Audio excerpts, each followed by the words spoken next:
Hello good morning बच्चों। तो welcome to my YouTube channel Prime Institute. और अभी हम लोग झारखंड बीएड काउंसलिंग से रिलेटेड कुछ बात करेंगे कि क्या क्या डॉक्यूमेंट्स हमें कॉलेज में सबमिट करना पड़ता है। मैंने यहाँ पे सारी चीज़ बता दिया है। मैं वीडियो अपलोड किया हूँ कि अपग्रेड कैसे करना है और अलॉटमेंट लेटर भी कैसे डाउनलोड करना है, उसके भी मैंने शॉर्ट्स डाल रखे हैं। डॉक्यूमेंट्स के रिगार्डिंग भी मैंने शॉर्ट्स डाला था, लेकिन फिर भी कई बच्चों को डाउट आता है कि सर डॉक्यूमेंट्स क्या क्या ले जाना है। तो मैं आप लोगों को कोई फालतू बातें नहीं बताऊँगा, क्या डॉक्यूमेंट ले जाना है क्या नहीं ले जाना है। डायरेक्ट पॉइंट टू पॉइंट बात करेंगे। जो कॉलेज में नोटिस लगा है अभी नोटिस बोर्ड में, और वहाँ जो डॉक्यूमेंट्स लिखे गए वही डॉक्यूमेंट्स सिर्फ आपको ले जाने हैं।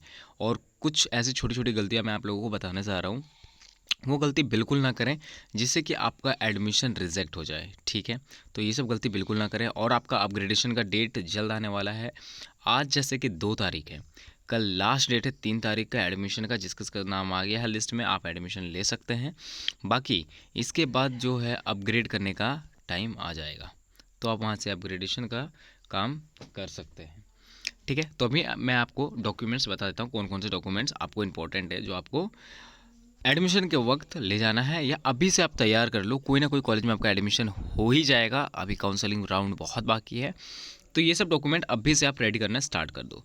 तो चलिए मैं आप लोग को वो डॉक्यूमेंट का एक बार लिस्ट दिखा देता हूँ।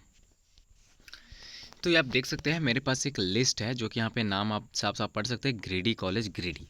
ठीक है, notice for admission first list B Ed session 2026 से लेकर के 2028 तक का है। ठीक है, मतलब 26 से 28 वाला सेशन आपका रहेगा। और इसमें सारा चीज़ डिटेल लिखा हुआ है कि क्या क्या, देखो डॉक्यूमेंट वेरिफिकेशन कमेटी के नेम्स यहाँ पे मेंशन किए गए हैं। और यहाँ पे डेट ऑफ एडमिशन भी लिखा गया है कि कितने से कितने तारीख तक, 28 से 3 तारीख तक जो एडमिशन होगा, और टाइमिंग वगैरह। ठीक है, अब हम लोग आगे नीचे आते हैं, जो कि पॉइंट 3 में लिखा हुआ है, following certificate document are to be submitted in a cover file in original and one set of copy. आपको क्या करना है कि एक ओरिजिनल भी ले जाना है। कई बच्चे क्या कर रहे हैं कि ओरिजिनल ले नहीं जा रहे, सिर्फ फ़ोटो कॉपी ले जा रहे हैं। तो फ़ोटो कॉपी तो आपको लेके जाना ही है, लेकिन साथ में आप ओरिजिनल ले जाएं। ओरिजिनल आपको वो वापस कर देंगे, जैसे कि 10th का मार्कशीट वगैरह है या एडमिट कार्ड वगैरह है, वो आपको रिटर्न कर दिया जाएगा। ऐसा बात नहीं है कि आपका वो डॉक्यूमेंट रख लिया जाएगा। फ़ोटो कॉपी आपको ले जाना है, दो फ़ोटो कॉपी ले जाना। वन सेट लिखा है, लेकिन आप दो फ़ोटो कॉपी ले जाना, ताकि आपको वहाँ पे अगर मांगा जाए एक्स्ट्रा तो दिक्कत परेशानी आपको ना हो। ठीक है, तो क्या क्या डॉक्यूमेंट्स लगेंगे। सबसे पहला जो है ऑनलाइन एप्लीकेशन फॉर्म। पहला ए में जो लिखा है ऑनलाइन एप्लीकेशन फॉर्म होना चाहिए। जो आपने बीएड का जो एप्लीकेशन आपने अप्लाई किया होगा, तब फॉर्म जो था वो आप डाउनलोड कर सकते हैं। अगर अभी आपके पास नहीं है तो दोबारा से आप लॉगिन करके आप अपने वहाँ से डाउनलोड कर सकते हैं, जेसीबी की साइट से। दूसरा है online seat allotment letter. Seat allotment का वीडियो मैंने डाल रखा है कि कैसे सीट अलॉटमेंट लेटर डाउनलोड करना है। और अगर फिर भी समझ में नहीं आए तो प्लीज़ कमेंट करके जरूर पूछ ले। कोई भी सवाल रहेगा तो मैं बिल्कुल वो क्लियर करने की पूरी कोशिश करूँगा। सी में है two recent photo passport size photograph. हाँ, रिसेंट साइज के कलर फोटोग्राफ, मतलब अभी के आपके करंट फोटोग्राफ 2 पीस आपके वहाँ पे 2 लगेंगे। ठीक है, सीएलसी या डीएलसी। सीएलसी या डीएलसी का मतलब आपका हो गया, सीएलसी मीन्स हो गया आपका कॉलेज लिविंग सर्टिफिकेट बोल लो, या फिर टीसी बोल लो, जो कि ट्रांसफ़र सर्टिफिकेट होता है, वो आपको लेके जाना अति अनिवार्य है। ठीक है, ये नहीं रहेगा तो आपका एडमिशन नहीं हो पाएगा। क्योंकि अभी वो बहुत ऐसी यूनिवर्सिटीज़ में मैंने पता किया और मैं बातचीत किया टीचर्स वगैरह से, तो जो मुझे पता चला कि एडमिशन नहीं हो रहा है, यूनिवर्सिटी अलाउ नहीं कर रही है। बाकी आप अपने कॉलेज में जाके एक बार पता कर लें, हो सकता है आपको टाइम मिल जाएगा, लेकिन एप्लीकेशन ज़रूर लेके जाएं। एप्लीकेशन में टाइम के रिगार्डिंग की मांग ले। ठीक है, उसके बाद है original certificate of 10th exam. 10th exam मतलब कि 10th क्लास का आपको ओरिजिनल सर्टिफिकेट ले आना। ओरिजिनल सर्टिफिकेट का मतलब हो गया आप अपना मार्कशीट लेके जा सकते हो, काम आपका हो जाएगा, कोई दिक्कत वाली बात नहीं है। ठीक है, मार्कशीट नीचे लिखा हुआ marksheet of 10th 12th bachelor degree या मास्टर डिग्री जो आपने किया है सबका। 10th का भी लेके जाना है, ध्यान रखना। 12th का भी लेके जाना है, और बैचलर डिग्री किया है बैचलर का भी ले जाना है, और अगर आप मास्टर्स कर रहे हो तो मास्टर्स का भी आपको लेके जाना है। ठीक है, admit card of 10th 10+2 bachelor degree and master degree. आपको एडमिट कार्ड भी ले जाना है सबका, 10th का भी, 12th का भी, बैचलर डिग्री का भी, मास्टर डिग्री। बहुत बच्चे बोलेंगे कि बैचलर डिग्री का तो हमारे पास तो है नहीं सर, इतना एडमिट कार्ड कौन संभालता है।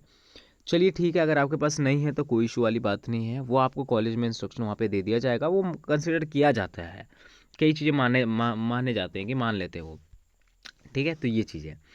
अगला है migration certificate in case of candidates passing from university other than VBU Hazaribagh. जैसे कि ग्रीडी कॉलेज आपका वीव्यू के अंडर आता है, तो आपको यहाँ पे माइग्रेशन सर्टिफिकेट देना पड़ेगा, क्योंकि आप माइग्रेट कर रहे हो, दूसरा कॉलेज से तीसरा कॉलेज में आ रहे हो, समझ रहे हो। फर्स्ट कॉलेज से सेकंड कॉलेज में शिफ्ट कर रहे हो, यूनिवर्सिटी अलग है, जैसे आप रांची यूनिवर्सिटी से हो और वीवीयू में आ रहे हो, मीन्स आपका रांची यूनिवर्सिटी है, आप आ रहे हो सीधा कहाँ, विनोबा भावे यूनिवर्सिटी, मतलब आपका यूनिवर्सिटी चेंज हो रहा है, तो इनको चाहिए माइग्रेशन, तो उसी को माइग्रेशन कहते हैं। माइग्रेशन सर्टिफिकेट आपको यूनिवर्सिटी से मिलता है, बात करके आप निकलवा सकते हो, वहाँ आपको मिल जाता है। आगे जो आई में है वो है रेसिडेंशियल सर्टिफिकेट, कास्ट सर्टिफिकेट, जो ओबीसी वाले हैं उनको दिक्कत है नहीं, बाकी रेसिडेंशियल और कास्ट आपको लगेगा। और नीचे जो लिखा हुआ है इनकम सर्टिफिकेट भी लगेगा, 6 मंथ पुराना नहीं होना चाहिए, देख लो यहाँ पे लिखा हुआ है should have been issued within 6 month, मतलब 6 मंथ के अंदर होना चाहिए, ठीक है।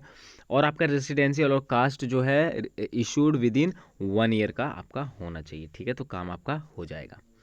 डिसेबिलिटी सर्टिफिकेट, अगर आप डिसेबिलिटी में आते हो, फॉल करते हो, जैसे कि आपको अगर लो विज़न है या हियरिंग का है इशू, या फिर आप हैंडीकैप्ड हो या जो भी इशू है आपका, तो उसके लिए आपके पास सर्टिफिकेट होना चाहिए जो कि गवर्नमेंट मेडिकल प्रैक्टिशनर के द्वारा मतलब बना हुआ होना चाहिए, ठीक है। आपको एंटी रैगिंग का एफिडेविट सर्टिफिकेट चाहिए, या एंटी रैगिंग का कोई फॉर्मेट अभी कॉलेज से नहीं मिला है, तो आप सीधा कोर्ट में जाइए और एफिडेविट का जो भी वो बना के देते हैं, उनको पता होता है, उनको आइडिया होता है, क्योंकि उनका काम वही है, तो आपको एफिडेविट अच्छा सा एंटी रैगिंग का बना के वो दे देंगे, ठीक है। बाय पेरेंट्स बाय स्टूडेंट दोनों रहता है, वो आपको बना के दे देंगे, उनको आइडिया है इसके बारे में, ठीक है। अगला हमारा है मेडिकल फिटनेस सर्टिफिकेट, तो कोई भी मेडिकल सर्टिफिकेट आप मार्केट में जाके परचेस कर सकते हो, बोलिएगा मेडिकल फिटनेस सर्टिफिकेट का फॉर्मेट चाहिए, वो 10 रुपये लेते हैं, वो आपको दे देंगे। और आप कोई निजी अपने गवर्नमेंट हॉस्पिटल में जा करके आप अपना मेडिकल फिटनेस सर्टिफिकेट बनवा सकते हैं, उसमें स्टैम्प बाकायदा होना चाहिए। और डॉक्टर जो MBBS डॉक्टर होते हैं विथ जो रजिस्ट्रेशन जिसका हो रखा है, उनसे आपको वहाँ पे साइन होना चाहिए, ठीक है। नीचे लिखा हुआ है एन में कि एफिडेविट अंडर ओथ डेट, देखो अब एफिडेविट के क्या है कि कुछ यहाँ पे टर्म्स एंड कंडीशन दिए गए हैं, ठीक है। That all the certificate documents are genuine, सारे डॉक्यूमेंट्स जेन्युइन होनी चाहिए, ये होनी चाहिए। यहाँ पे कुछ छोटे मोटे पॉइंट लिखे गए हैं, तो वो आप अपने हिसाब से पढ़ लेंगे तो ये समझ में आ जाएगा, कुछ खास ऐसे है नहीं, ठीक है। कुछ रूल्स रेगुलेशंस है, टर्म्स एंड कंडीशंस है, ठीक है।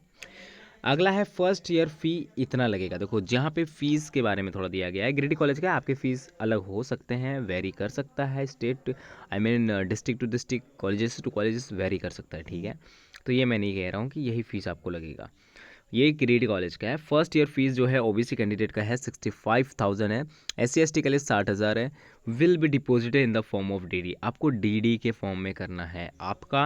आप सोचो कि सर मेरे नाम पे DD कैसे बनेगा, देखिए आपके नाम पे अगर नहीं बनेगा ना, कोई इशू वाली बात नहीं, आपके पापा के नाम पे, मम्मी के नाम पे, भाई के नाम पे, चाचा के नाम पे, कॉलेज को भाई बस पैसे से मतलब है, सिंपल सी भाषा में समझ लो, कॉलेज को बस पैसे चाहिए और उसको कोई मतलब नहीं है आप कहाँ से पैसे ला रहे हो, किस तरह के पैसे ला रहे हो, किसके नाम पे पैसे ला रहे हो, उसे कोई फ़र्क नहीं पड़ता है, बस मेथड जेन्युइन होना चाहिए, किसी के नाम पे भी हो, आप वो जाके वीवीयू प्रिंसिपल ऑफिस में वहाँ पे जाके सबमिट कर सकते हो, वो आपका एडमिशन कंफर्म हो जाएगा। यहाँ प्रिंसिपल का साइन है, ये ऑफिशियल नोटिस है, ये कोई मैं खुद से आपको नहीं बता रहा हूँ, मैंने आप लोगों के लिए बस इतना मेहनत किया है। तो आई होप आपको समझ में आ गया होगा। अगर वीडियो अच्छा लगा हो तो आप लोगों के लिए इतना मेहनत किया जा रहा है, तो please do like share subscribe करना बिल्कुल ना भूलें, एकदम सब्सक्राइब बटन हिट कर दो। अभी जितने लिस्ट आएंगे सारे लिस्ट आपको यहाँ फटाफट मिलेगा, हमारे चैनल पर सबसे पहले और सबसे एक्यूरेट आपको मिलेगा विद प्रूफ, ऐसे कोई फालतू चीज़ें बकवास चीज़ें कुछ नहीं मिलेगा, ठीक है। तो प्लीज़ सब्सक्राइब बटन को क्लिक कर देना और शेयर करना ना भूलना, अपने दोस्तों को शेयर कर दो, इधर शेयर कर दो, ठीक है। बाकी मिलते हैं आप लोगों से जल्द एक नई वीडियो में, और तब तक के लिए टाटा बाय, जय हिंद।